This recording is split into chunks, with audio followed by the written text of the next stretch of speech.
Hello friends, मैं हूं नीरव धरोड़। मेरे आज के टॉपिक में मैं आपको बताऊंगा कि आप अपनी वेल्थ म्यूचुअल फंड एसआईपी के ज़रिए कैसे बना सकते हैं। एसआईपी क्या होता है, उसके बेनिफिट्स क्या हैं और उसका कैलकुलेशन कैसे होता है। चलिए सबसे पहले मैं आपको बता दूं एसआईपी क्या होता है। जैसे कि इसका फुल फॉर्म आप देख रहे हैं, इसका फुल फॉर्म है सिस्टमैटिक इन्वेस्टमेंट प्लान। तो ये एक लंबी अवधि के लिए प्लान होता है जहाँ पे आपको फिक्स्ड रकम हर महीने इन्वेस्ट करनी रहती है एक म्यूचुअल फंड में या एक म्यूचुअल फंड की स्कीम में। वो स्कीम इक्विटी रिलेटेड हो सकती है, डेट रिलेटेड हो सकती है, गोल्ड फंड हो सकता है या गवर्नमेंट सिक्योरिटीज का भी कोई फंड हो सकता है। उस फंड में आप जब फिक्स्ड अमाउंट इन्वेस्ट करेंगे तो आपको एक रेट पे आपको यूनिट्स अलॉट किए जाएंगे, जो आपके म्यूचुअल फंड यूनिट्स कहा जाता है।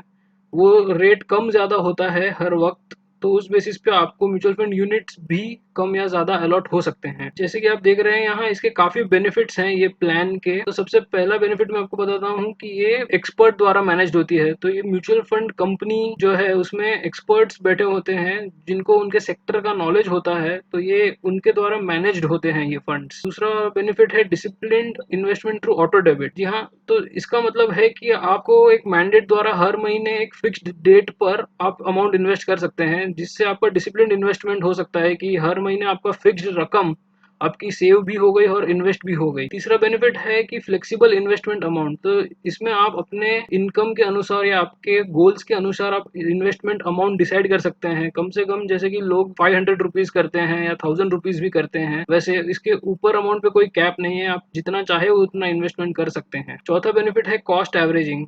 तो जैसे कि कॉस्ट एवरेजिंग का मतलब ये होता है कि मैंने आपको बताया कि यूनिट्स का रेट जो है वो कम ज़्यादा होते रहता है। तो कभी अगर रेट ज़्यादा है तो आपको कम यूनिट्स मिलते हैं, बट अगर कभी रेट कम है तो आपको ज़्यादा यूनिट्स भी मिल सकते हैं। और इस तरह आपको रेट का एवरेजिंग बेनिफिट मिलता है। हर महीने जो रेट चेंज होता है उसके एवरेज के बेसिस पे आपको बेनिफिट मिलता है। पांचवा बेनिफिट है इन्वेस्टमेंट टेन्योर। तो ये इन्वेस्टमेंट टेन्योर का मतलब है कि आप चूज कर सकते हैं कि कितने सालों तक आपको इन्वेस्टमेंट करना है। और आखिरी बेनिफिट है कि इसका कंपाउंडिंग का बेनिफिट। तो जैसे कि आप जानते हैं इसमें मल्टीपल ईयर्स के लिए आप इन्वेस्ट करते हो, तो आपका जो बेनिफिट है वो उस इन्वेस्टेड अमाउंट पे भी ग्रो होते रहता है, तो आपको ये बेनिफिट मिलता है। आइए जानते हैं ये एसआईपी काम कैसे करता है। इसमें आप अमाउंट इन्वेस्ट करते हैं तो आपको यूनिट्स कैसे मिलते हैं और इसका कैलकुलेशन कैसे होता है। आप इस टेबल में देख सकते हैं कि हर महीने आप 5,000 रुपये इन्वेस्ट कर रहे हैं। जैसे कि जैन से लेकर दिसंबर तक ये 12 महीने का इन्वेस्टमेंट प्लान मैंने आपको यहाँ पे दिखाया है। और यूनिट प्राइस जो है वो शुरू हो रहा है 20 रुपए से। तो जनवरी में यूनिट का रेट था 20 रुपए। तो जब आपने 5,000 रुपये इन्वेस्ट किए तो आपको उस महीने 250 यूनिट्स मिले हैं उस पर्टिकुलर फंड के, उस पर्टिकुलर स्कीम के। ऐसे ही आप हर महीने की फिक्स्ड डेट को 5-5 हजार रुपये इन्वेस्ट करते रहिए और अलग अलग रेट पे आपको अलग अलग यूनिट्स इन अलॉट होंगे। तो रेट अगर कम है तो ज़्यादा यूनिट मिल सकते हैं, रेट अगर बढ़ गया तो आपको थोड़े कम यूनिट्स मिलेंगे।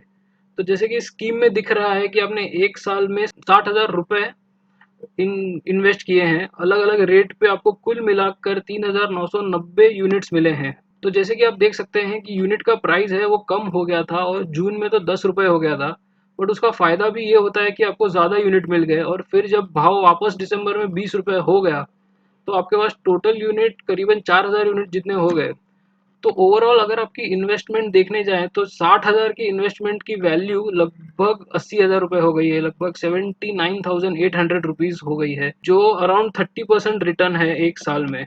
इवन दो द रेट जो है यूनिट का वो गिरा था, बाजार गिरा था, फिर भी इस तरह से आपको बेनिफिट मिल सकता है क्योंकि रेट कम था तो आपके पास ज़्यादा यूनिट्स आए थे। इसको ही आप अगर एक साल का इन्वेस्टमेंट न करते हुए ज़्यादा साल का इन्वेस्टमेंट करो तो आपको और भी बेनिफिट होगा और भाव के उतार चढ़ाव का भी फायदा मिलेगा, जैसे मैंने आपको बताया था कॉस्ट एवरेजिंग में। तो ये आप इन्वेस्टमेंट शुरू कर सकते हैं आपके लंबी अवधि के प्लान्स के लिए, जैसे कोई रिटायरमेंट प्लान है या आपके बच्चों की पढ़ाई का प्लान है, बच्चों के शादी वगैरह का प्लान है, आउटसाइड फॉरेन ट्रिप्स का प्लान है। तो यदि आपको ये वीडियो अच्छा लगा हो तो आप ज़रूर शेयर करें, सब्सक्राइब करें। इसी तरह मैं आपको अलग अलग फाइनेंस रिलेटेड कंसेप्ट बताते रहूँगा। Thank you.